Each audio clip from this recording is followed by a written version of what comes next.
તારીખ 4/8/2025ના રોજ કલાક 13:00 વાગે આમોદ દરબારગઢ ફળિયામાં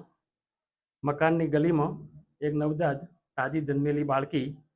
અરક્ષિત હાલતમાં અવાવરૂ જગ્યાએ મળી આવેલ હતી, જે અનુસંધાને આમોદ પોલીસ સ્ટેશનમાં ભારતીય ન્યાય સંહિતાની કલમ 93 મુજબ ગુનો રજીસ્ટર કરવામાં આવેલ હતો.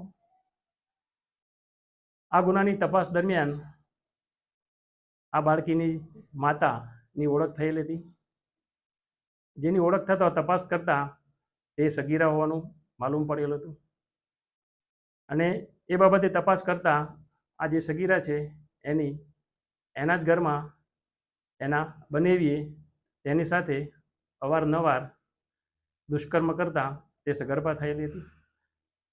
અને જેના અનુસંધાને તેને બાળકીને જન્મ આપતા એ તજી દીધેલી હતી. આ બાબતે આ જે સગીરા છે એની માતાની ફરિયાદના આધારે આમોદ પોલીસ સ્ટેશનમાં ભારતીય ન્યાય સંહિતાની કલમો તથા પોસ્કો એક્ટની વિવિધ કલમો અંતર્ગત ગુનો રજીસ્ટર કરવામાં આવેલ છે અને આ ગુનામાં જે તોહમતદાર સંડોવાયેલ છે એની આ ગુનાના કામે ધરપકડ કરવામાં આવેલ છે અને આગળની તપાસ આમોદના પોલીસ ઇન્સ્પેક્ટર શ્રી ચલાવી રહેલ છે.